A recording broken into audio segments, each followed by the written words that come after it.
After a long investigation, after so many people have been so badly hurt, after not looking at the other side, where a lot of bad things happened, a lot of horrible things happened, a lot of very bad things happened for our country. It was just announced there was no collusion with Russia, the most ridiculous thing I've ever heard. There was no collusion with Russia. There was no obstruction, and none whatsoever. And it was a complete and total exoneration. It's a shame that our country had to go through this. To be honest, it's a shame that your president has had to go through this before I even got elected. It began. And it began illegally. And hopefully somebody's going to look at the other side. This was an illegal takedown that failed. And hopefully somebody's going to be looking at the other side. So it's complete exoneration, no collusion. This week, Adam Schiff, the California congressional rep of 28th District and House Intelligence Committee chairman, was called by the Republicans to resign over Trump collusion allegations. I do want to respond in this way. My colleagues may think it's okay that the Russians offered dirt on the Democratic candidate for president as part of what was described as the Russian government's effort to help the Trump campaign. You might think that's okay. My colleagues might think it's okay that when that was offered to the son of the president, who had a pivotal role in the campaign, that the president's son did not call the FBI. He did not adamantly refuse that foreign help. No, instead, that son said that he would love the help of the Russians. I'm Barry Gordon. And I'm Andre Coleman. This is NewsRap, live at 5.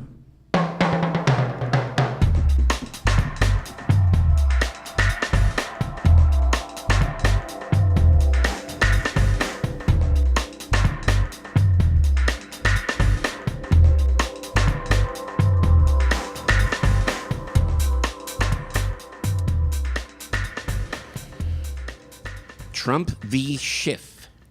That's about what it is. It is. Yeah. It is. So, the Mueller report, everybody. That's right. Yay! It's still Yay! still nobody has seen it. Nobody has seen it. I don't know if anyone is going to see it in its full glory. I mean, we understand it's almost 400 pages. I think there's going to be a big fight over it. Mm-hmm. And if it's almost 400 pages, then the next point becomes, they sure did summarize it rather quickly, didn't they? I know. I hate to be right.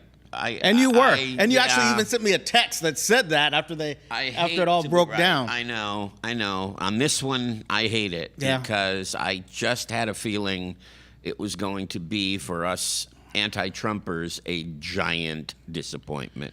Well, and it has been. It has been, because even if the report comes out, it does seem clear that there wasn't enough to accuse him of a prosecutable crime for collusion. But there's now, he was totally, again, lied. I mean, he just can't open his mouth without lying. Of course. So he lied about being totally exonerated, because it's very, very clear, even in that stupid 4-page letter, that Mueller did not come to a conclusion on obstruction, and said very explicitly in that letter that he was not exonerated. Well, there's something in that report, I still say, that worries him or that bothers him. Like I told you before, if it was like he said and there was this great evaluation and response, he would be giving the thing out like he was a Pez dispenser. And the very fact that even now, there are questions about if we'll see it within 2 weeks and how redacted it's going to be, there's something in there that I think he does worry about. Maybe it doesn't say that, it doesn't accuse him of a prosecutable crime like you said, but it may not leave him in the best light. It may say these actions, and these actions are very questionable. What if it says that? It might be useful for 2020. Yeah. And I mean, that could be the worry, is what will his enemies do with it? It might be useful for 2020. It may not be, because we saw the Cedar Rapids thing last night. I mean, his people just freak out over him. Well, I mean, it's crazy. I don't think that's the way to measure it. I don't think the way to measure it is by how his base responds to it. I think the way to measure it is, A, how do the Democrats respond to it? And B, how does the Democratic base respond to it? And independents. That's where you can see what it does. Well, unless things change very soon, I think from a political point of view, I think this virtually guarantees Biden the nomination. And I will say why. Okay. Because the hope, actually more than a hope, the assumption was that the Mueller report was going to be so damaging. I agree. That they would run against a wounded Trump, where almost anybody could beat him. And that would have left the field wide open for someone new, for someone different, for someone maybe further to the left. All kinds of things were possible. I think that realm of possibility has narrowed. And I think that now they have to at least contemplate the possibility, if not the probability, that they are not running against a wounded Trump. Or maybe even because the hope, actually more than a hope, the assumption I feel like we're time was that the Mueller report was going to be so damaging. So I hear Barry from the that speaker they would in here. run against a wounded. I'm hearing me on delay. Wow, that's like Barry squared. Isn't that interesting? Yeah. That was weird. Well, let me ask you this, based on that. But that's why I think they're going to play it safe. And they're going to go with a Biden who has a lot of credibility, who has, the Obama administration cred. Right. Who right now in the latest poll has 44% of the African-American vote. So if the Trump report is if the Mueller report remains a big nothing or even a smaller nothing or whatever it is, which of the current candidates in the race does that hurt the most? Who would have gained the most if it came back as this sensational, he's corrupt? Oh, I don't know. I think it hurts all of them. I think it hurts Bernie Sanders the most. Oh, probably. Yeah, probably. Because I think the guy running on you need to look at it, a guy who claims to be an alternate candidate, to be something other than the system, would have gained by saying this is what the system is and look what he's done. But now it goes, he's a whack job socialist. Well, it's true. I agree with that completely. There's another danger, which is that all of these people are going to be debating each other. Well, that's the biggest danger. And there's a lot of stuff about Biden that is not wonderful. Right. So are the Democrats going to just start tearing each other apart? Probably. And that's really dangerous. I say again, the biggest mistake that the Democrats have made is that you've had 2 years. They really should have figured out who their candidate was going to be. And I'm talking about the party system itself. Right. But now that you have all these people in it and you got guys in there I've never heard of, which isn't necessarily bad. Everybody has the right to run. But if all the dollars are being spread around, if all the support right now is being spread around, and if somebody gets hot like Bernie did in 2016, even though I don't like saying it, but it's the truth. Yeah. And that's not the nominee, it hurts the nominee because those people will always go, but my guy would have. I know. And the person that's kind of killed us here, I think, and when I say us, I mean Democrats, sorry. But the person that's kind of killed us here is Nancy Pelosi. Because Nancy Pelosi took impeachment off the table, and her only caveat was that if the Mueller report came out with something so compelling that they could not help but impeach him, that would be the key. And the problem with that thinking is that, okay, maybe we don't have collusion. Maybe we don't have obstruction. We still have a president who is corrupt, who is, I think, evil in many ways. And is crazy. He's crazy. And we still have a president who is not fit for the office. And that's what impeachment is for, as well as the 25th Amendment. But that is what impeachment is for. Well, I think when you are in a battle, and you're in a battle for something as precious as our Republican democracy, whatever you want to call it. Yeah. Why would you take anything off the table? Right. In that situation. This is like saying, and I've been in this situation at another newspaper where, for whatever reason, we didn't get along, me and management. And it was time to separate. And their thing was, sign this saying you're not going to sue us. My response is, now why in the hell would I do something stupid like that? Yeah, right. Why would I? Why would I take that off the table when that's my weapon? Right. To make sure that I'm being taken care of when I see my last check, my reputation, all those things. Why would I do that? So when she did that, not only did it hurt the Democrats, it empowered the Republicans, who then said, and now it sounds like a prophecy, It does. that's because you know you don't have collusion. Yes. And that came true now. Yeah. So if you want to really be scared, yes, you can go and see us. And we'll scare you. That's one option.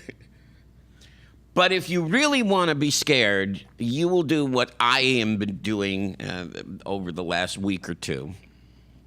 And that is reading a book called The Dangerous Case of Donald Trump. I think we have a graphic of the Let's check this out. of the cover. I feel like we're going to hear paging Dr. Gordon. We're going to have a little, but that's not my field, but The Dangerous Case of Donald Trump, 37 psychiatrists. Now, this is an updated and expanded version of a book that came out in 2017, I think, or early 2018. They only had 27 psychiatrists and psychologists And now then they have- saying he was crazy. Now it's 37. And it is totally frightening. And the thing is, all you have to do, because, with this kind of therapy, you don't have to know, what his father did to him or what his mother did to him. To get all that stuff. You look at behavior. It's entirely what you look at. You look at behavior. And, George Conway, Kellyanne Conway's husband, kind of started this argument up again. Right. With his tweets, right?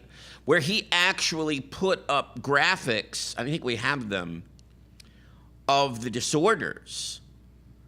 Okay. Like there's antisocial personality disorder, a pervasive pattern of disregard for and violation of the rights of others, failure to conform. No, leave it. We're going to read it. Failure to conform to social norms with respect to lawful behaviors, deceitfulness as indicated by repeated lying or conning others for personal profit or pleasure, impulsivity or failure to plan ahead. That one sounds familiar. Yeah. Irritability and aggressiveness, consistent irresponsibility, as indicated by repeated failure to sustain consistent work behavior. How many times does he flip-flop, change his mind, right? Or honor financial obligations. That's antisocial. Another one is narcissistic personality disorder. That's a pervasive pattern of grandiosity, a grandiose sense of self-importance, where you exaggerate your achievements and talents. This is the one. They both are. Is preoccupied with fantasies of unlimited success, believes he or she is special and knows and everything. unique, right? I alone can fix it, right? Requires excessive admiration, has a sense of entitlement, lacks empathy, is unwilling to recognize or identify with the feelings and needs of others. The frightening thing is there are other ones that apply. A paranoid disorder applies. A delusional disorder Number 8 applies. Number 8 sounds like, put that back up for a second, please. Number 8 sounds like his feelings on Barack Obama. And anyone. and anybody else that's done anything. Is often envious of others or believes that others are envious of him or her. And the book brings out other things, like his tendency for projection. In other words, all of the rotten things that he would be willing to do, he attributes to other people. Right. So when he says the Democrats are sick, which is what he said the other day, Democrats are sick. No, he's sick. Well, yeah. He's very, very sick. Right. And right now, that's what we're left with. Now, you may disagree with me. You may agree. You may have something to say. So the way to do that is to follow us on Facebook at NewsRap Pass. And you can also, I don't want to talk about old episodes, because right now I want you to join the conversation here. So join us at Facebook at Pasadena Media, and also Facebook at NewsRap Pass. And so if you look at that, in fact, there's a quote that blew me away. There's a quote from one of his books that I think we have. Read that. The world is a This vicious... is what the President of the United States thinks. Okay, the world is a vicious and brutal place. We think we're civilized. In truth, it's a cruel world and people are ruthless. They act nice to your face, but underneath, they're out to kill you. Even your friends are out to get you. They want your job. They want your house. They want your money. They want your wife. They even want your dog. Those are your friends. Your enemies are even worse. Do you like the fact that the President of the United States thinks that way? I hope you don't, but you might. You might think it's tough. You might think it's strong. I don't think that... I think it's, nuts. I think that's cuckoo for Cocoa Puffs. Well, it is. And part of what he does has been attributed to being crazy like a fox, right? But there's a one of the essays in the book, The Dangerous Case of Donald Trump, is he crazy like a fox or crazy like a crazy? Oh. And I think it's the latter. He is crazy like a crazy. Well, even I was he's going crazy through, beyond crazy. Well, even, and I think he's got some dementia, because if you look at his tweets, I've seen typos before. There is no way typos can turn the word hamburgers into hamburgers. We'll give him the spelling because it sounds the same. Right. So hamburgers, Hamburgers, right? The U's over here. He said hamburgers, Hamberders, right? The E is over here, guys. Yeah. It's not next to the U. Well, And the G and the D aren't next to each other either. I think what the Republicans have done here, Barry, is they try to convince the people that this guy is a tough guy, that this guy counterpunches. I hear that all the time. This president is a fighter. This president is a counterpuncher. But he's not. No, not at all. He's not at all. And he has never been a counterpuncher. Can we go back to that quote from the book for a second? I just want to point something out and check something out. Yeah, sure. If they can put it up really quickly. All right, so the world is a vicious and brutal place. We think we're civilized. In truth, it's a cruel world and people are ruthless. So that right there, and the world can be vicious and brutal, but they act nice to your face. So he starts off with a generalization about how vicious and brutal it is, and then he brings it into he brings it back almost to a personal for everybody. He brings it. That's right. They act nice to your face. Your friends are. A lot of people have said the world is a vicious and brutal place. But when they say your friends are out to get you, your friends want your house. They want your dog. They want your wife. Yeah, there's a sickness. He's out of control there. Yeah, that's sick. Out of control. It was in a book. Well, he wrote it for a book. I'm not saying it's not like he blurted it out. I'm not saying he didn't say it. I'm saying he's out of control. Yes, he is. I'm saying he needs a rubber room and he needs a long, long visit. That's right. Because that's clearly what he wants people to think he thinks, or he wouldn't have put it in a book. But the problem becomes if, as a nation, we are not prepared to go all the way and say that the president is unfit, why do we have it? Why do we have the 25th if we're never, ever going to use it? See, if we're not going to use it, and now is the time to use it. Now is the time. Because I have to tell you also, there are some really scary articles in that book about him having the nuclear codes. Oh. And the fact that he is so delusional that he could conceivably believe that he could win a nuclear war. Yeah. Because no one else could, and he's that unique, and so he can beat them. And he would even convince himself it's a great thing if he had to press the button. Yeah. You know. Well, he said, why do we have nuclear weapons if we don't use them? Right. And That's even what he remember said. when I think before he went into office, when he was being briefed, the question was, why don't we use nukes against ISIS? I know. We're going a little over. I think what I'd like to do, if we can, you'll tell me if we can't, okay?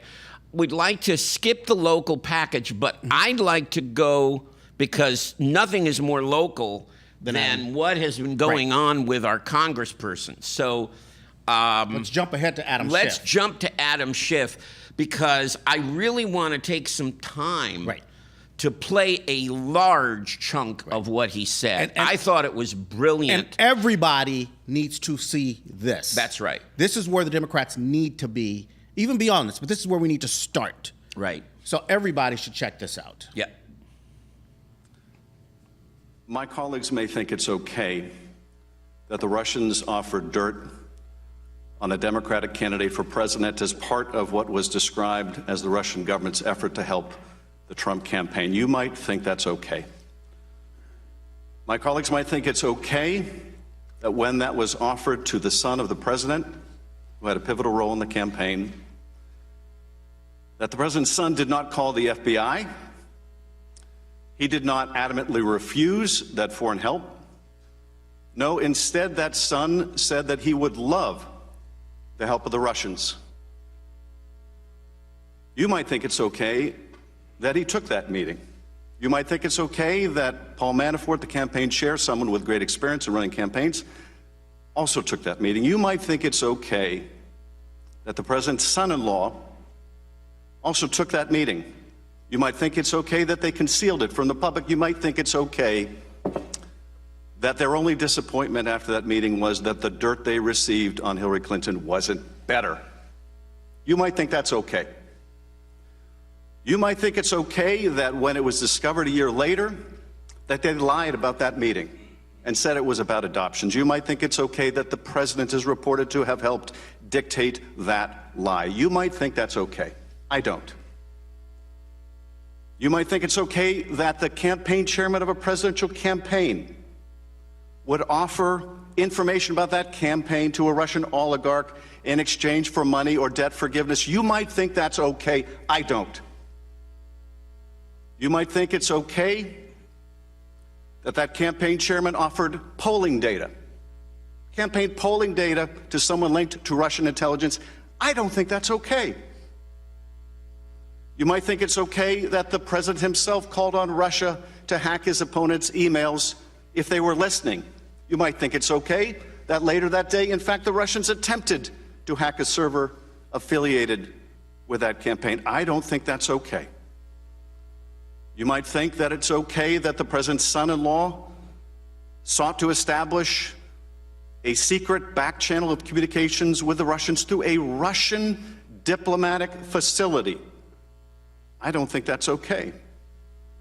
You might think it's okay that an associate of the president made direct contact with the GRU through Guccifer II and WikiLeaks and that is considered a hostile intelligence agency. You might think that it's okay a senior campaign official was instructed to reach that associate and find out what that hostile intelligence agency had to say in terms of dirt on his opponent.